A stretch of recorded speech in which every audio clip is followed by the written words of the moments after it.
네, 오늘 출애굽기 21장 12절에서 17절 제목은 반드시 죽일지니라라는 제목으로 하나님의 말씀을 나누도록 하겠습니다. 저희가 이제 요나서 1에서 4장을 한 달 동안 살폈고요. 다시 이제 출애굽기로 돌아와서 출애굽기 말씀을 좀 나누고자 합니다. 저희가 출애굽기 20장에서는 우리가 잘 알고 있는 십계명을 살펴보면서 작년 그죠? 10주에서 11주 정도 십계명에 대해서 한 계명 한 계명 배우는 시간을 가졌습니다. 그리고 이제 십계명이 기록된 이후에 20장 22절부터 그쵸? 21장, 22장, 23장 마지막까지 하나님께서 그 십계명을 실제 우리 삶 가운데 어떻게 적용하고 우리가 그것을 행해야 될지에 대해서 구체적인 법과 규례를 제가 이제 주셨다고 말씀을 드렸습니다. 그래서 학자들이 지금 오늘 부분도 마찬가지죠. 이 부분을 언약 법전이다. 그렇죠. 세부적인 그런 법까지도 기록되어 있는 그런 언약 법전이다. 이렇게 이제 학자들이 부르고 있고, 결국에는 이 십계명에 종속되어 있는 법들이 확장되어져서 구체적인 법 조항으로서 기록된 것이 이제 이 부분이다. 그래서 시행세칙, 세부 규정이다. 이렇게도 이제 말을 하는 것이죠. 그래서 하나님의 백성이 우리의 실제적인 생활 속에서 하나님의 뜻을 어떻게 지킬 것인가를 알려주는 이제 말씀이다라고 할 수 있습니다. 오늘 말씀은요, 특별히 6계명과 연관이 있어요. 살인하지 말라라는 이 계명에 종속되어 있는 율법이라고 생각하시면 될 것 같습니다. 좀 이제 말씀 자체가 무겁죠. 네, 제목 자체도 반드시 죽이지니라라는 이제 말씀으로 이 이제 내용이 전개되고 있는데, 반드시 죽여야 하는 이제 사형에 해당하는 경우에 대해서 설명을 하고 있는 거예요. 그래서 이 사형의 문제가 굉장히 무거운데, 그래서 이 죄의 무게가 얼마나 무거운지를 보여주는 거예요. 그 죄가 사형에 해당될 정도로 그러한 죄다. 그리고 죄 아래에 있는 존재들에 대한 비참함을 또 우리가 좀 살펴보면 좋을 것 같고, 그럼에도 불구하고 죄 아래에 있는 자들을 하나님께서는 버리시지 아니하시고 은혜를 베풀어 주시는 것을 우리가 또 신약을 연결해서 좀 생각하면서 알고자 합니다. 첫 번째로 12절에서 17절 전체 말씀인데, 하나님은 율법에 4가지 죄에 대하여 반드시 죽여야 한다고 이제 선언하고 있습니다. 4가지에 대해서 반드시 그 죄는 죽음을 당해야 되는 죄다라고 이제 선고하고 있다는 것이죠. 그래서 먼저 12절과 14절에는요, 사람을 고의로 쳐 죽인 자는 반드시 죽이라는 말씀이 나와 있습니다. 그래서 12절을 보니까 사람을 쳐 죽인 자는 반드시 죽일 것이나 라고 말씀합니다. 사람은 어떤 존재입니까? 여러분도 다 사람이고 저도 사람이고 한데, 이 사람은요, 창세기 1장 26절을 보니까 하나님이 이르시되 우리의 형상을 따라, 그러니까 성부, 성자, 성령의 형상을 따라 우리의 모양대로, 삼위 하나님의 모양대로 우리가, 삼위 하나님이 사람을 만드셨다라고 기록이 되어 있습니다.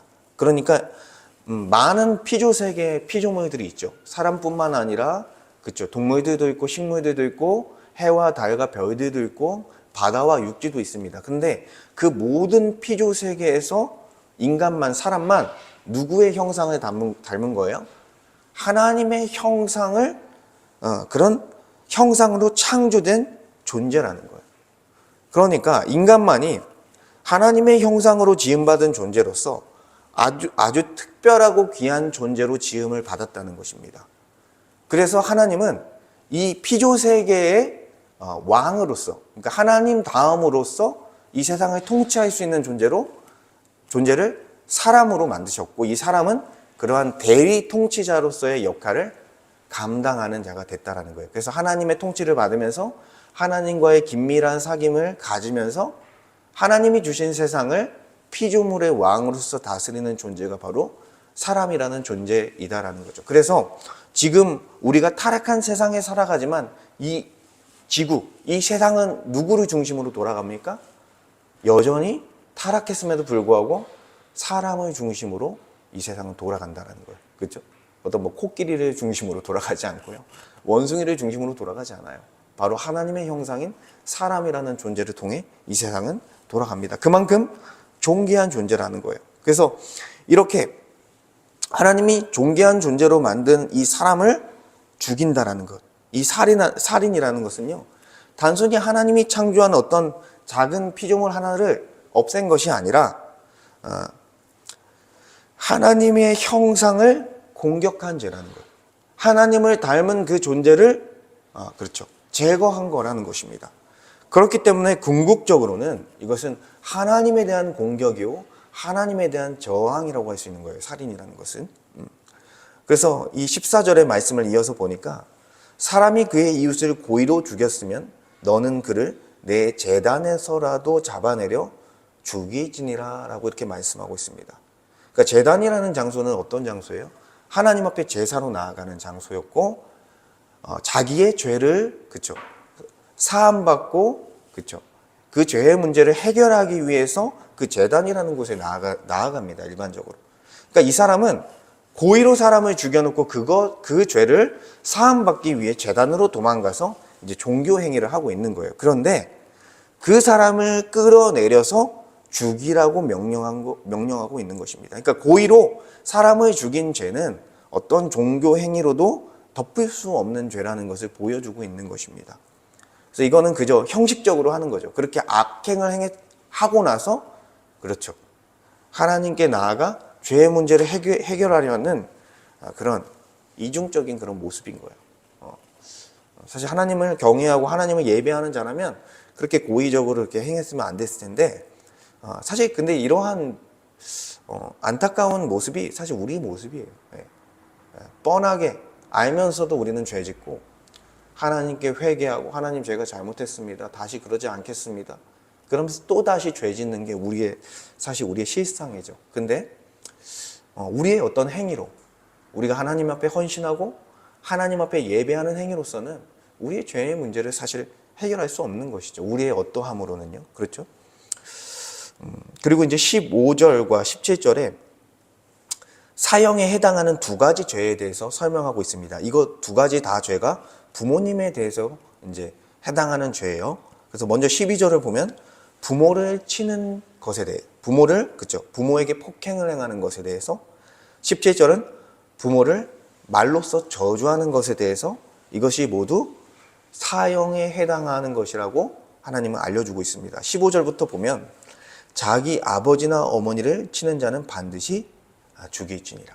그러니까 부모에 대해서 폭행하는 자는 반드시 죽일 것을 선언합니다. 이제 생각만 해도 끔찍한 일이죠. 이게 뭐 가끔씩 뉴스에서도 나오지만 사실 우리가 그 뉴스를 보면서 그렇죠, 기뻐할 수 없는 거죠. 이게 이제 사람의 기본적인 불신자들도 이렇게 하지 않죠. 그렇죠. 기본이기 때문에 사람의. 근데 그런 일들을 마주했을 때 율법의 기준으로서는 어떻게 하라고 합니까? 죽이는 게 맞다라고, 사형에 해당한다라고까지 이야기하고 있다는 거죠. 그리고 17절에 이건 또 다른 부분이에요. 자기의 아버지나 어머니를 저주하는 자는 반드시 죽일지니라. 그러니까 저주, 부모님에 대해서 어떤 저주를 쏟아붓고 폭언을 하고 욕설을 하는 자들은 반드시 죽을 것을 이제 선언하고 있는 것입니다. 여기서 우리가 생각해 봐야 될 게 뭐냐면 부모님을 행동으로 폭행하는 것과 동일한 수준의 벌이라는 거예요, 이게. 그렇죠? 그러니까 말로써 범하는 그 언어 폭행이 실제로 손으로 폭행하는 것과 같은 수위의 그 형이 내려진다라는 것입니다. 그만큼 부모님이라는 존재가 우리에게는 굉장히 중요하다라는 것을 알려주고 있는 거예요. 부모님은 어떤 존재입니까? 생명의 통로입니다. 그렇죠. 생명의 통로. 우리가 생명을 얻을 수 있도록 해주신 분이 바로 부모님이세요. 그리고 하나님이 세우신 질서 속에 자녀를 다스릴 수 있는 권위를 가진 분이 바로 부모님이십니다. 그래서 부모에 대해서 폭행하고 저주하는 것은요, 하나님이 생명의 통로로 쓰이고 있는 그 부모를 함부로 대하는 것과 같은 거예요. 그렇죠? 우리가 생명을 얻은 것은 누구의 덕입니까? 부모님 덕입니다. 사실 그렇죠. 부모님께서 사랑하셔서 자녀를 낳고 길러내시면서 우리가 존재하는 거잖아요. 근데 그 은혜에 대해서 우리가 함부로 생각하는 것이고, 그리고 결국은 이 부모님에 대해서 그 권위에 대해서 도전한다고 했을 때 우리도 참 부족해서 그런 일들이 종종 있죠. 근데 부모님에 대해서 우리가 이렇게 권위에 대해서 도전하고 부모님을 업신여길 때 결국에는 어떤 문제냐면 이게 부모님을 업신여기는 문제가 아니라 그 권위를 세워주시고 그 생명의 통로로 사용하시는 그 위에 계신 하나님을 경외하지 않는 그런 불신앙의 모습이라는 거예요, 이게. 그러니까 생명의 근원 되신 하나님을, 그쵸, 경외하지 않고 그 하나님을 대적하는 행위라고 할 수 있습니다. 그래서 이 두 가지 죄는요, 부모님의 공경에 대한 문제와, 그쵸, 5계명 부모를 공경하라는 그런 계명과도 연결되어져 있고, 그리고 하나님에 대한 계명과도 연결이 되어 있다라는 것입니다. 그리고 네 번째, 16절에는 이제 어떤 죄에 대해서 사형을 행해야 된다고 말을 하고 있냐면, 제가 읽어보면 사람을 납치한 자가 그 사람을 팔았든지 자기 수하에 두었든지 그를 반드시 죽일지니라. 여러분 최근에 어디였죠? 캄보디아였나요? 캄보디아에서, 그렇죠, 우리나라 청년들이 인신매매를 당하고 납치당하고 거기서 이제 완전 노예처럼, 그렇죠, 물론 그 유혹의 욕심을 따라갔지만 그럼에도 불구하고 그들이 납치당해서 거기서 팔리고 또 종이 되어서 살아가는 모습들을 봤을 때 우리는 경악을 금치 못했습니다. 이게 현재 21세기에 일어날 수 있는 일이냐? 어떻게 이런 일이 우리나라 청년들에게 일어날 수 있는가? 사실 우리가 뉴스를 보면서도 믿기지 않는 것이죠. 왜요? 이게 사람들 사회에서 일어난다는 것 자체가 너무나 끔찍한 일이기 때문에.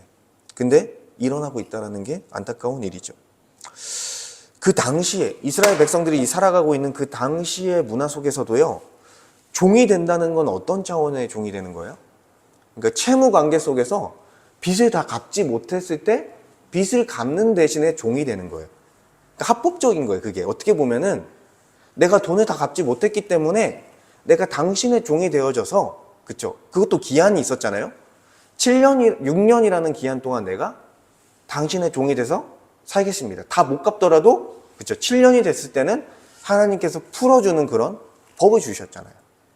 그리고 가난해서 먹고 살 것이 없을 때 종이 되어 들어가기도 한다라고 했어요. 그쵸. 근데 그거는 어떻게 보면은 자기가 먹고 살기 위해서 들어가는 거기 때문에 그냥 완전히 인간 이하의 취급을 하는 것이 아니라 그 종이 되었을 때 그가 먹고 살 수 있는 그런 조건들을 주인이 마련을 해준다라는 거예요. 그러니까 그 인간의 기본적인 도리는 종이라 할지라도 주인으로부터 그런 보장을 받았다라는 것입니다. 그러니까 지금 그것보다 못한 일이 일어났을 때, 그쵸, 강제적으로 사람을 물건처럼 취급하고 그 사람의 자유와 존엄을 완전히 강제로 빼앗고 인신매매하는 것은 하나님의 계명과 율법에 완전히 위반되어지는 것이며, 이것은 그쵸, 살인하지 말라는 6계명 생명 존중과 남의 것을 탐내지 말라는 10계명 탐심에 대한 문제와 이런 것과 연결되어져서 그 모든 계명들을 어기고 있는 것이다라고 할 수 있는 거예요. 그래서 이 사람을 납치하는 문제, 지금 우리나라에서 종종 일어나고 있는데, 이 문제가 엄청난 악한 범죄라는 거예요. 그렇죠. 우리가 아무리 생각해도 이건 악한 범죄죠. 그래서 이거는 그 사람을 죽이지 않았다 하더라도 이거는 사형에 해당하는 죄라고 하나님은 선언하는 거예요. 왜요? 납치를 당한다는 것은 뭐예요? 그 당사자는 그의 인생이 완전히 송두리째 빼앗겨 버리는 것입니다. 자기의 인생을 더 이상 살 수 없는 조건 속에 휘말리는 거예요. 그러니까 죽는 것과 다름없는 거예요. 죽는 것보다 어찌 보면 더 괴로운 것입니다. 죽지도 못하게 할 거 아니에요, 그 사람을. 그러니까 얼마나 그러니까 하나님은 이 네 가지 죄에 대해서 강력하게 사형에 해당한다라고 말씀하고 있는 것입니다. 그래서 이 사람을 죽이는 살인뿐만 아니라 결국에는 생명을 경시 여기는 것이 죄가 된다라는 것을 오늘 본문에서는 보여주고 있는 거예요. 그 생명, 그 사람 자체를 경시 여기는 것. 별로 관심을 갖지 않고 내 삶에 의미 없다라고 생각하고 경시 여기는 것 자체가 죄가 될 수 있다. 그래서 직접적인 살인, 그리고 직접적인 살인뿐만 아니라 말로 하는 것, 그렇죠? 폭행은 당연한 것이고 말로 하는 것도 큰 죄가 될 수 있다는 것을 우리는 이 본문을 통해 알 수 있다는 것입니다. 그래서 이것을 통해서 우리를 좀 돌아볼 수 있겠죠. 우리는 정말 생명을 존중하고 생명을 소중하게 생각했는가? 우리 옆에 있는 지체들, 내 가족들, 나와 함께하는 일하는 사람들을 소중하게 대했는가? 그리고 이제 나의 그 말로써 혹시나 내 가족들과 내 사람들을 괴롭게 하지 않았는가? 사실 그게 바로 생명을 존중하고 생명을 귀하게 여기는 것과 다 연결이 되어 있다는 거예요. 그러니까 살인하지 말라라는 계명은 생명 존중에 대한 계명이다 제가 말씀드렸잖아요. 그러니까 그 부분과 연결되어졌고 우리를 돌아볼 수 있는 그런 말이라는 것이죠. 우리가 이제 그쵸 이렇게 극단적으로 사람을 죽이거나 하지는 않기 때문에. 그리고 두 번째로 예수님의 해석에 따르면 우리 모두는 이미 살인자다라는 거예요. 예, 좀 이제 강한데 어조가. 근데 제가 이거 설명을 해드릴게요. 마태복음 5장 21절부터 22절을 참고해서 제가 설명할 건데, 이제 마태복음 5장에서 7장은요 산상순, 그렇죠. 산에서 제자들을 가르치는 그런 이제 장면인데 거기서 살인하지 말라라는 계명을 설명합니다. 해석해 줍니다. 예수님께서 5장에. 그래서 이 살인하지 말라라는 행위를 어디까지 규정하게 되냐면 마음의 문제까지 규정하시는 거예요. 그래서 제가 그 본문을 좀 읽어보면 마태복음 5장 21절에서 22절입니다. 제가 한번 읽어보겠습니다. 옛 사람에게 말한 바 살인하지 말라 누구든지 살인하면 심판을 받게 되리라 하였다는 것을 너희가 들었으나 나는 너희에게 이르노니 형제에게 노하는 자마다 심판을 받게 되고 형제에 대하여 라가라 하는 자는 바보라는 뜻이에요. 공회에 잡혀가게 되고 미련한 놈이라고 하는 자는 지옥불에 들어가게 되리라 이렇게 말씀하셨습니다. 그러니까 형제에게 노하는 자, 모욕하는 자, 정죄하는 자 다 어디에 들어간다는 거예요? 지옥불에 들어가게 된다라는 것입니다. 여러분 살인의 시작은요 칼에서부터 시작되는 게 아니에요. 어디서부터 시작되겠습니까? 살인의 시작은 바로 사람의 마음에서부터, 노함이라고 표현하잖아요. 마음에서부터 시작되는 거예요. 여러분 사람을 미워한 적이 있죠. 저도 참 많은데, 그러니까 속으로 우리가 정죄한 적도 많습니다. 여러분도 그럴 거예요. 그리고 우리가 그 사람을 속으로 무시하면서 관계를 이제 끊어버린 적도 사실 많죠.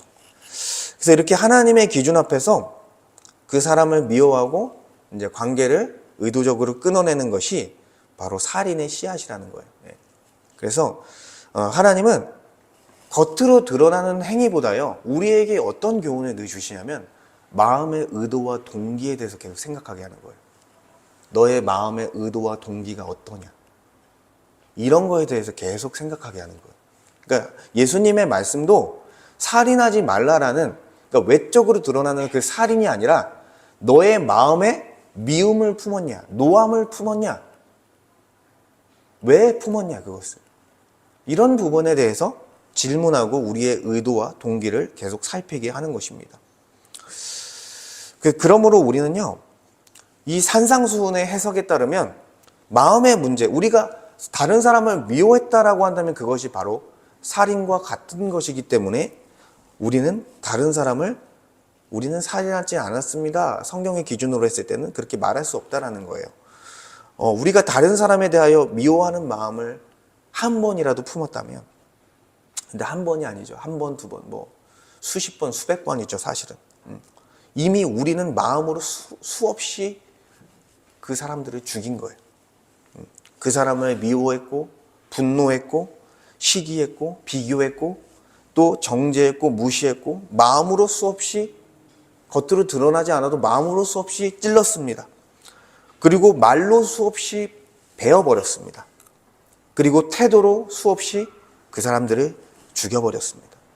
그러니까 특히나 우리는, 저도 참 안타깝지만 가까운 사람들에게 이렇게 잔인한 마음, 미움의 마음, 그리고 악한 말을 의도치 않게 할 때가 참 많다라는 거예요. 가족들에게, 그리고 동역자들, 성도들에게, 심지어 그 배우자에게, 우리가 사랑해야 될 대상에게 상처를 줄 때가 참 많다라는 것입니다. 성경에서 살인은 그러니까 물리적인 생명을 빼앗는 것만 말하는 것이 아니라 결국에는 마음에서부터 상대방을 어떻게 대하고 있냐, 우리의 말로써 어떤 말을 하고 있냐, 이런 부분까지 포함을 하고 있다는 거예요. 그러니까 성경은 살인에 대해서 마음과 말까지 규정을 하고 있기 때문에 여기에 대해서 자유로운 사람이 누가 있겠습니까? 우리가 자유로울 수 없는 거죠. 그렇기 때문에 우리는요, 모두 율법 아래, 하나님의 법, 그 높은 법 아래 이미 사형 선고를 받은 자들이라는 거예요. 죽음이라는 심판을 사실 피할 수 없는 죄인이 바로 우리들입니다. 그래서 반드시 죽일지니라라는 선언이 특정 범죄자에게만 해당하는 것이 아니라 우리에게 해당하는 말이라는 거예요. 그래서 우리는 사실 이렇게 살아가면서 이런 생각을 할 때가 많습니다. 그래도 나는 나름 선하게 살았고 괜찮은 사람이야. 사실 겉으로 봤을 때 여러분 굉장히 선한 사람입니다. 그런데 그리고 다른 사람들보다 나는 그렇게 심하게 나쁜 사람은 아니야, 이런 생각도 하죠. 좀 나쁜 짓들도 하고, 사람들과 이렇게 우당탕탕 했던 사람들은 그래도 그렇게 심하게 나쁜 사람은 아니야, 이렇게 우리가 생각할 수 있습니다. 그러나 이 성경은요, 상대적으로 의로운 사람이나 아니면 조금 덜 나쁜 사람을 그 기준으로 해서 구원할 수 있다라고 얘기할 수 없습니다. 구원을 줄 수 없다라고 얘기해요. 왜요? 그 율법의 높은 기준에 합당한 사람만 구원을 받을 수 있다라고 얘기하는 거예요. 그러니까 이 성경에 나와 있는 모든 율법을 항상 한순간이라도 넘어지면 안 돼요. 항상 지키는 사람들만이 구원을 받을 수 있다는 거예요. 여러분 가능하겠습니까? 네. 어떤 목사도, 어떤 장로님도, 심지어 목사 어떤 할아버지라 할지라도 불가능합니다. 그래서 로마서에서 어떻게 선포합니까? 의인은 없나니 하나도 없다. 율법 앞에 자기의 어떤 의로움으로 구원을 받을 만한 사람이 아무도 없다라는 거예요. 여러분 열심히 한번 의롭게 살아보려고 해보세요.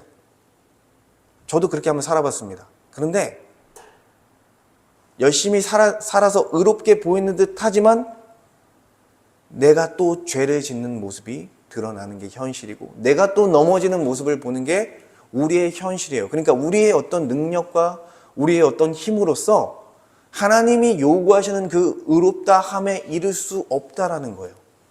그 한계를 발견하게 된다라는 것입니다.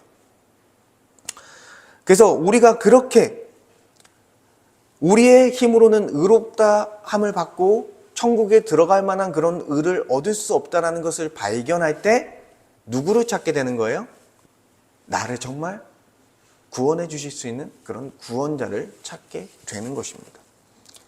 세 번째로, 그래서 13절 말씀에 좀 참고해서 설명할 텐데, 하나님은 죽을 수밖에 없는 죄인에게 십자가라는 도피성을 주셨다라는 것입니다. 오늘 본문은요, 어떤 맥락입니까? 사실 심판의 맥락이에요. 심판의 맥락 가운데 13절은요, 은혜의 맥락이 담겨 있습니다. 13절을 보면, 만일 사람이 고의적으로 한 것이 아니라 나 하나님이 사람을 그의 손에 넘긴 것이면 내가 그를 위하여 한 곳에 정하리니 그 사람이 그리로 도망할 것이며 라고 기록하고 있습니다. 그러니까 살인하려는 의도를 가지지 않았었는데 부지중에, 그러니까 우연치 않게, 우연은 없지만 어쨌든 일부러 살인을 저지르지 않았을 때, 어쩌다가 살인을 저지르게 됐을 때 하나님은 그 사람을 통해 어떤 이유든 간에 그 사람을 그냥 그 사람의 손에 넘긴 것이다. 그러니까 하나님께서 그 사람을 죽이고자 하는, 뭐 생명을 이미 다 이제 수명을 다했기 때문에 죽이고자 했을 수도 있고, 또는 어떤 그쵸 범죄해서 죽어야 했기 때문에 그 사람의 손을 빌려 죽였을 수도 있다라는 거예요. 예, 이 표현은. 근데 이러한 경우에 이 율법에 의하면은 그가 그냥 그 장소에 있으면 다른 사람들로부터 죽임을 당할 수 있기 때문에 하나님이 마련한 어떤 한 곳, 그 장소에 가면 죽임을 면할 수 있는 장소를 하나님께서 마련하셨다는 거예요. 오늘 본문에 나오지 않지만 나중에는 그곳에 도피성이라고 하는 거예요. 그래서 그 이스라엘 곳곳에 도피성을 몇 군데 뒀어요. 그래서 이 도피성 제도를 통해서 부지 중에, 그러니까 일부러 죽이지 않은 사람들이 도피할 수 있는 성을 주셔서 그곳에서 판결이 나기까지 보호를 받을 수 있는 은혜를 하나님이 허락해 주셨다라는 것입니다. 그러니까 억울하게 다른 사람을 죽이게 됐을 때, 그런 경우에는 이제 도피성 제도를 통해서 그의 생명을 보존해 주셨다라는 거예요. 그래서 이 도피성을 생각했을 때 하나님의 성품이 어떠신지를 보여주는 거예요. 하나님은요, 공의만을 내세우는 분이 아닌 거예요. 공의를 통해서 심판하시지만, 하나님은 공의도 있는 분이시지만 사랑이 있는 분이고 긍휼이 있는 분이고 자비가 있는 분이세요. 그래서 부지 중에 살인한 자는 도피성에서 보호를 받게 하시는 은혜를 베풀어 주신 것이고, 이 도피성은 그래도 죄를 진 거죠. 죄를 진 자에게 생명을 보존할 수 있는 은혜를 주셨기 때문에 이 도피성은 바로 예수 그리스도의 십자가 은혜를 그림자로서 보여주는 그런 하나의 예표다라고 우리가 생각할 수 있는 거예요. 왜냐하면 죄진 자를 보호해주는 역할을 하기 때문에 그런 그림자의 모습을 보여주고 있다. 그런데 우리가 이제 이 신약을 통해서 알게 된 그 십자가 복음, 우리를 대신해서, 죄인된 우리를 대신해서 그 십자가 위에서 모든 인류의 죄값을 대신 죄의 형벌을 받으시며 우리의 죄를 대속하신 그 십자가의 은혜는요,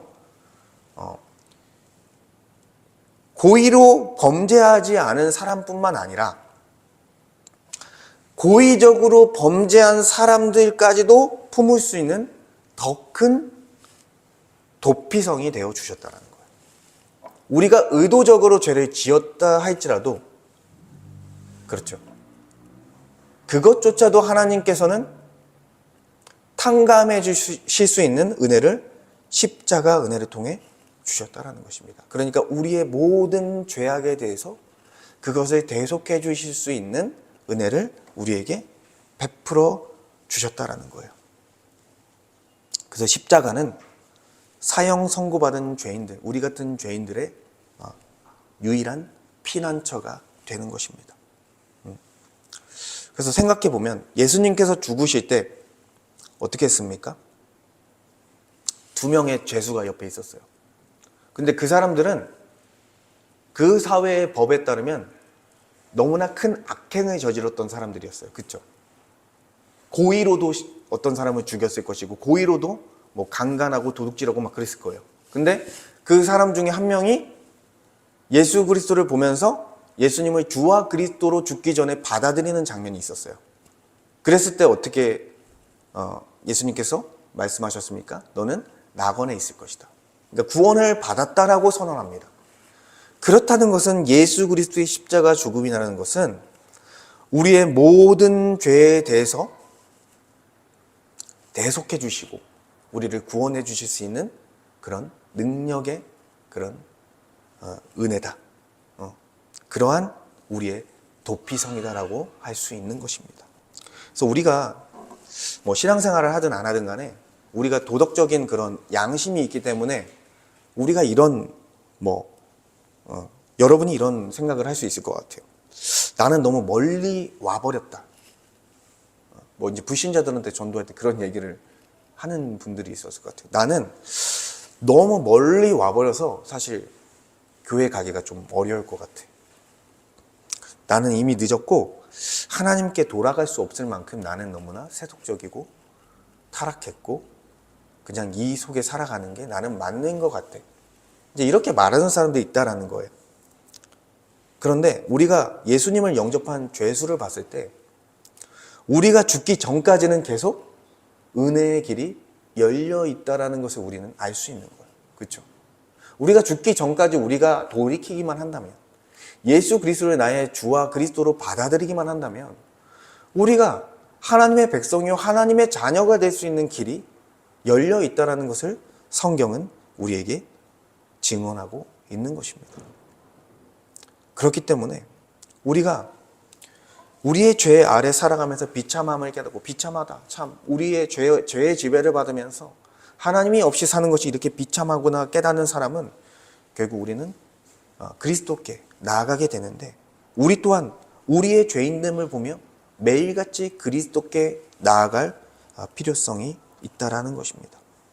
그리고 그리스도 안에서 그리스도를 의지하며 우리의 삶을 하나하나 바꿔가야 될 필요가 있다라는 것입니다. 그래서 우리가 넘어졌을 때 여러분 좌절하지 마시고 죄 아래 들어가서, 죄의 영향 아래 들어가서 영적인 침체에 빠져 있지 말고 다시 그리스도께 나아가자는 거예요.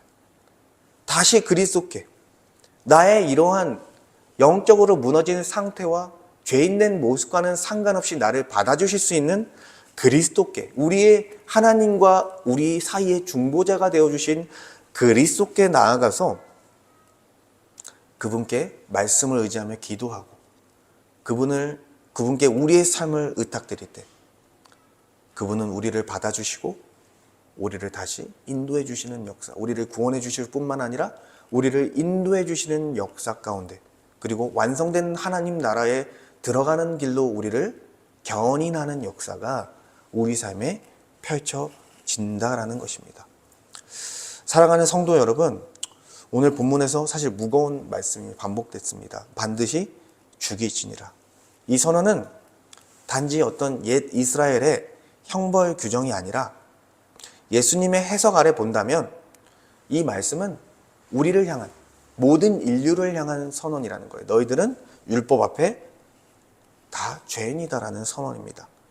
우리는 칼로 사람을 죽이진 않았지만 마음으로, 말로 이미 많은 사람들을 죽인 그런 살인자와 같은 죄인입니다.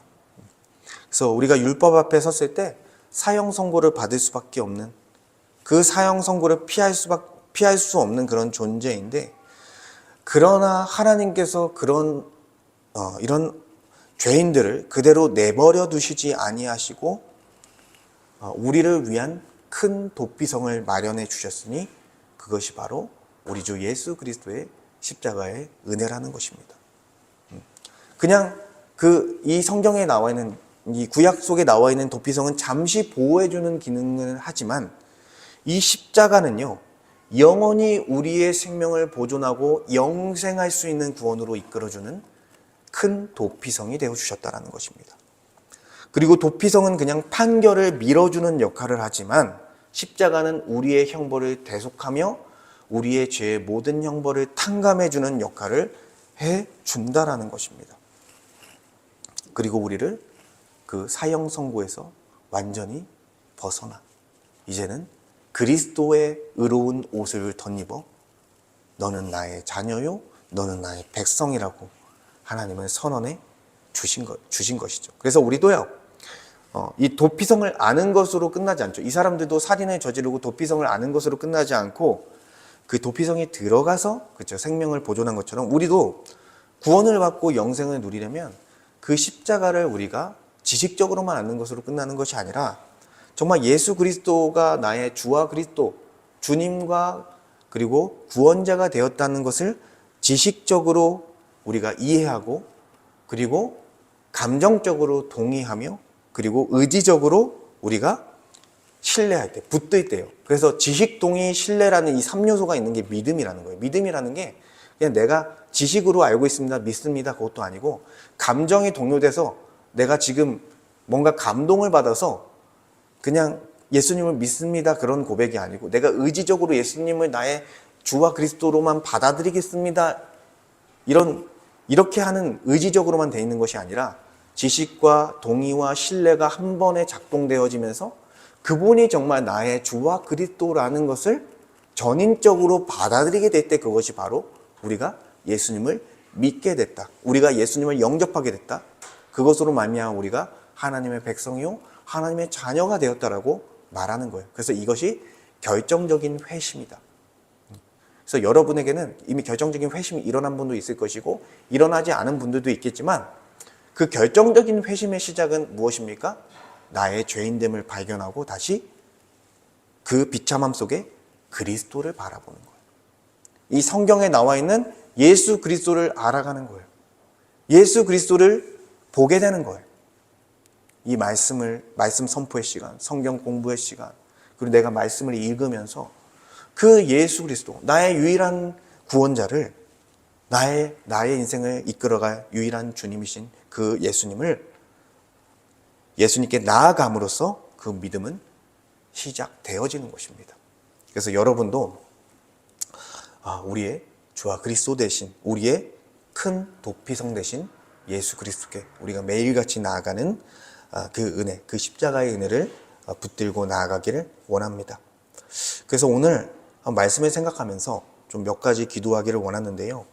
우리의 마음에 미움과 분노가 있다면 우리의 마음 가운데 그것을 돌이키고 회개할 수 있는 은혜를 베풀어 달라고. 우리가 신자가 되었음에도 여전히 그러한 우리의 마음의 문제, 죄의 문제가 있습니다.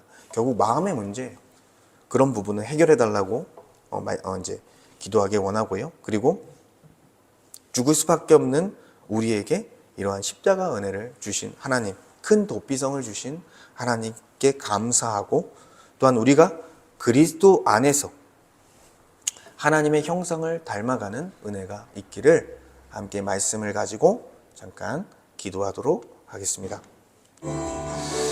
하나님 감사합니다. 하나님의 말씀을 통해서 우리가 정말 하나님의 율법 앞에 정말 그 다른 사람을 죽이고 살인한 자와 같이 우리의 마음이 많은 사람들을 이미 찔렀으며 우리의 말이 너무나 많은 사람들을 이미 베어버렸으며 정말 우리가 겉으로 우리의 행동이 그렇지 않다 하더라도 우리는 여전히 많은 사람을 무시하고 그 관계를 제거해버린 존재가 우리들입니다.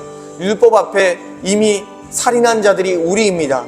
그리하여 하나님의 그 진노의 심판을 받을 수밖에 없는 자들이 바로 우리입니다.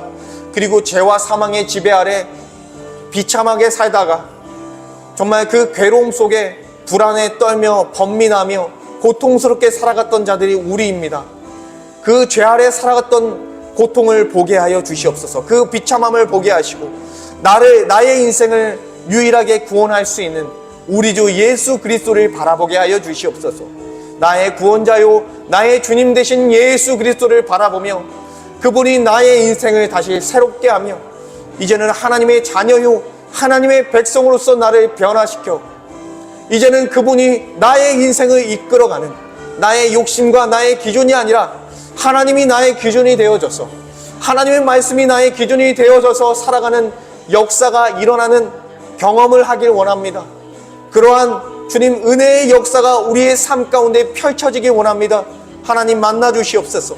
하나님 그리스도께 나아가오니 주님께서 우리를 만나 주시고 우리를 통치하여 주시고 우리를 다스려 주시고 우리가 주님 안에서 평안을 얻고 기쁨을 얻고 하나님의 형상의 모습을 찾아가며 그리스도의 형상의 모습을 닮아가는 귀한 은혜의 역사가 우리의 삶 가운데 펼쳐지길 원합니다.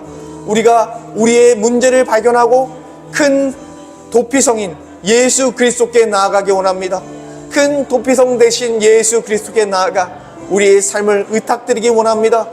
지식과 동의와 신뢰, 정말 전인적인 믿음이 정말 일어나 아버지 하나님을 영접하며 예수 그리스도를 영접하며 주님을 따라가기 원하오니 아버지 말씀을 통해 이 진리의 말씀을 통해 우리 주 예수 그리스도를 우리의 영혼이 발견하는 역사가 이루어지게 하여 주시옵소서. 성령께서 깨닫게 하는 역사가 일어나게 하여 주시옵소서. 아버지 우리의 삶을 돌봐주시고 그 흑암과 암흑에서 우리를 건져내사 하나님의 통치 속에 정말 주님 기쁨과 평안이 충만히 넘치며 하나님 나라의 복이 풍성하게 맺혀지는 역사가 우리의 삶 가운데 있기를 원합니다. 하나님께서 함께 하시고 인도하여 주시옵소서.